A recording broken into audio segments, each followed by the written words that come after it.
Good morning. Thank you for being here. I am joined this morning by a number of organizations, or a number of people representing organizations who are interested in firearm laws. I want to identify a few of them for you. Representing Washington CeaseFire, first out in the audience, is Beth Flynn and Hugh Handyside. And then Ralph Fascitelli is the president of Washington CeaseFire. Representing the committee, Citizens Committee for the Right to Keep and Bear Arms, is Dave Workman and also Phil Watson. I'm also joined by Adam Kline, state senator from the 37th District, Christopher Mohr, the state representative from the 31st District, and city attorney for Seattle, Pete Holmes. I'm joined today by a broad coalition of people representing all sides interested in firearm laws. You know, in most issues, you would not find common ground between Washington CeaseFire and the Citizens Committee to Keep and Bear Arms, but they join me together this morning in this message, that Washington state law regarding juveniles who illegally possess firearms, Washington state law is ridiculously lenient, and it has to change now. Much of the violence in our community involving firearms comes from the hands of people who cannot legally possess guns and have no business possessing guns. And many of those are youth under the age of 18. The proposal that we're going to take to the legislature this next session involves that one issue. Violence is a complicated issue. The reasons for violence are multifaceted, but there's one simple place to start. That is, if you're under 18 and you're carrying a gun, that the law needs to send you a consistent message and a strong message. The present law sends all of the wrong messages. This chart, and there's a chart in your packet that talks about the current law. In the state of Washington, it takes 5 convictions for illegal gun possession before a juvenile is sent to the state institution for 15 weeks. Let me say that again. 5 convictions before a 15-week sentence happens. The first 4 convictions are all spent in local detention time with a 0 to 30-day maximum. And there are provisions under current law that allow all of that time to be deferred so that no time is actually spent. We need to send a better message to kids that carrying a gun is illegal, that consequences are serious, and that it's dangerous to you both medically and legally. The present law also does no favors for the young people involved. There are some examples in your packets that talk about that. Part of what we want to accomplish here also is that while we have these youth in custody, we want to send them a clear message about the medical and legal consequences of illegal gun use. To counter what they see every single day on television and movies and in video games. This is real life, and when people get shot with guns in real life, sometimes they die, sometimes they're paralyzed forever, and sometimes the person who shoots them goes to prison for a very, very long time. These messages are lost under the present law. We don't have the opportunity to deliver those in a sincere way. Now, we estimate that the change in this law would affect approximately 60 juvenile offenders who would go to the State Juvenile Rehabilitation Administration upon their second or subsequent felony. So right here, under the proposed law, they would do a 15-week sentence. These ranges, typically, the low number of the range is what the person actually serves. So instead of doing 0 to 30, they would do 15 weeks. And during that 15-week time is when we would have our opportunity to try to talk about the reality of guns and illegal gun use. Now, we consider that there will be a cost, and we can discuss that later, but there's also a cost to doing nothing. One of the examples I wanted to bring your attention to, which is very typical and very tragic, involves a young man named Carlos Bernardez. He was caught as a 17-year-old with a firearm. He was given a 6-month deferred sentence of probation and community service, which he, by the way, did not do. Nevertheless, several months later, he was still carrying a gun because the message he got from the juvenile court was it was no big deal that he had a gun. He went into the Chop Suey nightclub up on Capitol Hill, shot and killed 1 man, shot and wounded 2 others. Carlos Bernardez was automatically tried as an adult and given a 30-year sentence.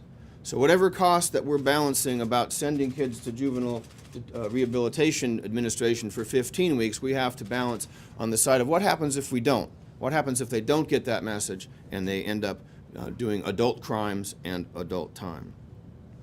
This is truly one of those issues where you can spend a little bit of money now to respond to that red flag of a juvenile carrying a gun, or you can spend a whole lot of money later and deal with the tragic and predictable consequence of gun violence at the hands of somebody who had no business carrying a gun. We ignore these warning signs at our own peril. I would like to introduce for further comments and perspective Dave Workman of the Citizens Committee for the Right to Keep and Bear Arms. Dave? Thank you. It was awful nice of Dan to invite us over here. The firearms community has never been opposed to cracking down on the right people, and thugs with guns, especially young thugs with guns, are not our friends. We support good, strong law enforcement, and we see this as a way to maybe deter some of that behavior. I think that it's important to keep in perspective that this is not going to affect law-abiding kids. You're not going to take any action against kids who are out hunting when they're 14, 15 years old, or down at the target range, or learning responsible firearms ownership. This goes after the people, the young people involved in criminal activity who are illegally carrying firearms in this state. And that's why we're on board with it. We have a statement prepared that we'll hand out from Alan Gottlieb, who is the chairman of the Citizens Committee, and we'll get that to you momentarily. Thank you. My name is Ralph Fascitelli. I'm the board president of Washington CeaseFire, and for those of you that don't know Washington CeaseFire, we're a 30-year-old nonprofit dedicated to one thing, and that's to reduce gun violence in this state. And obviously on that cause we have common ground with everybody in this room. Everybody wants to reduce gun violence. Gun violence is arguably the single biggest public health issue in this state. The numbers are pretty staggering. Over the last 10 years we've lost about 6,000 people to gun violence. Number of them suicides, young boys under the age of 18. So this law would help reduce that number significantly. More people have died from gun violence in this state alone than all U.S. combat deaths in Iraq and Afghanistan combined. More people now die from gun violence in this state than die from car accidents. You know, we're talking about the cost benefit of this. We have done a study that coincides with a national study of the cost of gun violence, and our estimates show that gun violence costs the state as much as $2 billion a year. So this is a bill that might have an accounting cost, maybe perhaps not a real actual cost, but we're dealing with accounting costs of a couple of million. To us, the cost-benefit calculus is real simple, and it favors this bill. What's inarguable, in our estimation, is that gun violence is the most neglected issue of our time. It's a difficult issue. 30 years ago, there were an equal number of drunk driving deaths and gun deaths in this country and in this state. There are about 30,000 deaths from drunk driving, about 30,000 deaths from gun violence. Today, the number of deaths from drunk driving has been cut in half. And the reason it's been cut in half is because of tough laws to change the calculus of drunk driving and to change the culture of drunk driving, and particularly laws that strongly discourage drinking by adolescents and driving. So I think that's a good metaphor. That's what we're trying to do here. We're trying to send a message that if you're under the age of 18, you should not have a gun. We're trying to make the penalties so stiff to break the cycle. There is a cycle on the street, because if one member has a gun and they feel that threat, another youth is going to have that gun. So these are stiff, albeit remedial penalties, but they have to be stiff to break the cycle, break the calculus, disrupt the culture that's going on right now. But today we're here to celebrate common ground between the right to own a gun that we don't argue with. We don't debate the the Second Amendment. People have a right to have a gun. That's a private right. And but we have to find that common ground and that balance between public health and the right to own a gun. And that's what we're celebrating here today, that common ground, reaching out to our opposite numbers and hoping that we can find more common ground because we are both committed. I'd like to thank Mr. Workman and Alan Gottlieb for coming here. I'd like to thank King County Prosecutor Dan Satterberg and his able assistant Ian Goodhue for making this happen, and City Attorney Pete Holmes, who worked hard behind the scenes, and his assistant John Schachter, and Senator Kline and Representative Hurst. I'd also like to thank a journalist, and that's C.R. Douglas, who really played a role in kind of bringing us together with a debate he had on KCTS a number of years ago. So C.R., you played a role along with others in this room, and as I mentioned, we're celebrating common ground today. Thank you. Thanks, and good morning. My name's Adam Kline. I chair the Senate Judiciary Committee. I represent a district that includes part of the Central District, Rainier Valley, down to Renton. Gun violence is a very, very serious problem in my district, and my urban district is not alone in that, nor are urban districts at all alone in that.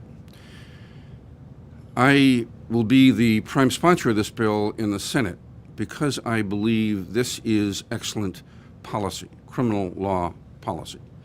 We do, in fact, have a gaping hole in our treatment of juveniles. What we need and what this bill provides is a little tough love. We are not doing kids any favor when we give them the impression that we as a society, through our institutions, the courts, treat this as a minor offense. And I want to thank Ralph for bringing up a similar issue, one that I was about to mention, drunk driving. I served as the president of the local chapter of MAD when we fought drunk driving. MAD is an organization that did everything that any organization could do to focus public attention on that issue. It worked behind the scenes. It brought people to Olympia. It brought people to the editorial boards. It made sure that the press was aware of the lives and the names and the photographs of victims, treating them as real people. We began as a society to understand that drunk driving isn't just okay. It isn't just a good old boy's way to have fun on a Friday night. It's a felony for a reason, that is, vehicular assault and vehicular homicide. It kills people. And when we were made aware of that by the undaunted work of MAD over the course of a decade or two, we began to decrease further and further and further our carnage on the highways. I believe that with an organization comparable to MAD, we can do that here. I want to make clear, I will prime sponsor this bill because it is good criminal law policy. We do not ordinarily do much when we simply increase a sentence, either adult or juvenile, thinking somehow that we've done ourselves a favor by slamming the jail door a little harder.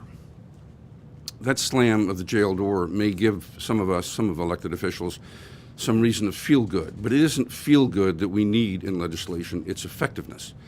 And effectiveness in this case, I believe, is granted by rehabilitative time for people at an age when rehabilitation is possible. More possible. I believe rehabilitation is possible for older folks too, but juveniles certainly, and I think we have not done our job as a society, parenting, if you will, by failing to bring those juveniles who violate these laws into the rehabilitative forum.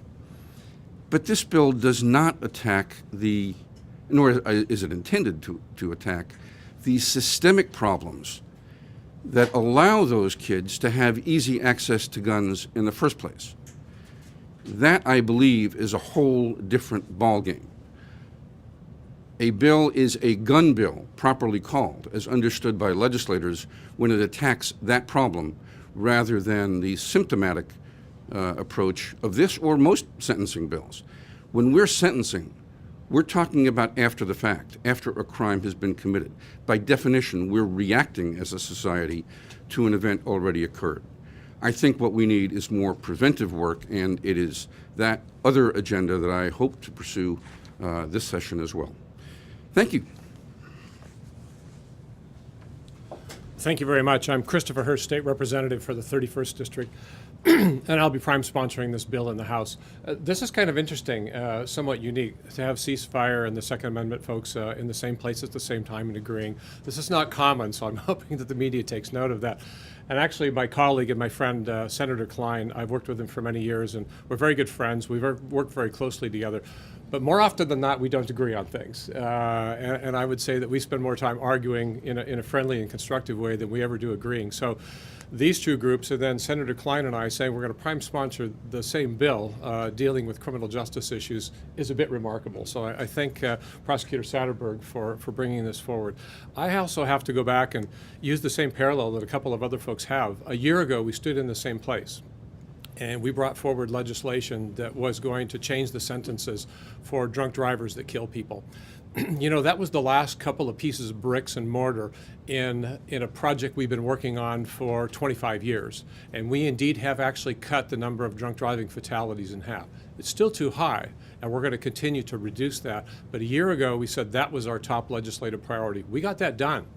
If you get drunk and kill somebody today, you're going to serve three times as long of a prison sentence because we decided that the value of life was too important. We were not taking this serious enough. And it is our hope that that will also have a deterrent effect. What are we doing here today? It's a similar process, but it's the beginning of the same type of a process. Gun violence in this city, gun violence in this state is unacceptable. The level of violence among young people, the loss of life among young people themselves, of victims simply driving down the road and getting shot in the face with their family members going to an event is preposterous. We have an option here, folks, today. We can lock these people up after they've committed a crime like that for 30 years at an enormous cost. We can lock folks up for 30 years at an enormous cost to the taxpayers. Or we can think of 15 weeks of rehabilitation. Think about that. What's the cost? So the legislature will certainly be looking at this, and I'm sure there's going to be some questions, but I'm going to say that every time we have a success, every time that we can change an attitude, remember the juvenile system is designed to rehabilitate, to change behavior before we are sentencing people to 30 years in prison. It makes no sense not to do that. If you look at the human cost, it's extraordinary. But if you simply look at the fiscal impact, it makes no sense not to do this in difficult fiscal times. So I'm very excited about this. I think this is a beginning step in a long journey where we hopefully will someday look back and say, rather than seeing our homicide rate double in a year in the city of Seattle, we are going to see our homicide rate and our shooting rate actually decrease, just like we did with drunk driving. What happened yesterday in New York? They celebrated because they had a day where no one was stabbed or shot in the city of New York. No one can remember the last time that happened. You know, we have an opportunity to take our streets back. We have an opportunity to change the behavior of young people, to intervene with gangs. But you cannot do it if you don't tell people these laws are serious. And simply releasing a person after they've been caught with a gun is teaching them that there are not consequences, that it's a video game, that it's not real life. We're going to change that culture. And in 10 years, I'm hoping that we're going to do a whole series of things that reduces that body count. Thank you very much. Thank you. I'll be brief. I have just 2 points to make. I believe that there's a partnership that's going on here today at 2 levels. One, Mr. Fascitelli explained that it is wonderful we can get gun rights and gun control groups together and trying to find common ground. The other, of course, though, is at the government level, where here in Seattle and in King County, the King County Prosecutor, who has the jurisdiction over juvenile offenses, and is appropriately, I think, coming forward to show that there's a downside to poor choices made by youth. The other, of course, though, is that the City of Seattle remains committed to helping our at-risk youth to make better choices by supporting and finding opportunities for challenged youth and their families. So I want to say that I stand here. I think this is an appropriate, balanced approach. We need to send the clear message that gun violence is not allowed, that it is unacceptable for youth to start down that path, and at the same time, we've got to help these same at-risk youth to make better choices. Thank you. Are there any questions? Yeah, a couple of things about, because I got confused. You said it would affect 60 people. Is that people that have already been charged with felonies that would go directly to 15 to 36 weeks in JRA? If you've already got a felony background, you go to the second step. That's be treated as a second offender? Our best estimates are that statewide, there'll be about 150 juveniles charged with a illegal gun possession per year, about 150. Of that 150, 60 of them will have, this will be their second felony or their second offense involving a gun. The 10 mandatory days of juvenile detention, is that also, when you say juvenile detention, local detention, or is this a state JRA program like Echo Glen? No, this is a local detention. Here would be up on 12th and East Alder in Seattle where that happens. Now, that's the current law, but the current law also has in it some loopholes that allow that time to be suspended or deferred or not served, and we'd like to remove those because on that 10 days is so important. You get a kid who's caught with a gun in their backpack, a gun at school, a gun in their pocket. We want a 10-day timeout so that we can bring in people who can deliver the right message, the right messengers, the right message about why this is so dangerous, what could happen to you next time. And so that 10 days is really important that not be ignored or suspended by the court. Now, what is the big advantage to 15 to 36 weeks in JRA in a state program like Echo Glen as opposed to local detention for a few days here and there? What is the huge advantage that you see in this amount of time in this type of facility? By taking a repeat offender who didn't learn the lesson not to carry a gun the first time and who carries a gun and is convicted again, we want to take them out of their neighborhood. We want to take them out of the environment that makes them think that a gun is a necessary accessory before they leave the house. And while they're at a JRA facility, that could be an Echo Glen kind of facility here in King County, while they're there, we're going to have a little bit of time. 15 weeks isn't a lot of time, but we're going to have a little bit of time to work with that youth. They also have excellent programs to work with the parents or the home situation that youth is going to return to. So the moment they get there, they've been unplugged from the environment that tells them they have to have a gun, and we're going to work with them to change that way of thinking. This is obviously targeted toward gang activity and things of that nature. What about situations like the Amina Bowman case where a young 8-year-old takes a gun to school because of bullying or whatnot? Same thing, mandatory 10 days? This would apply to any person under the age of 18 who's possessing a gun illegally. And there are a number of ways that you can legally possess a gun with proper supervision and at firearms safety courses or hunting with an adult, etc. But this is for the kids who take a gun without a legal right to do so. So that child is 9 years old and is beyond the reach of the juvenile law. So this is primarily for those 12 to 17 is who this presumptively would apply to. Dan, what is the expected cost for this increased detention?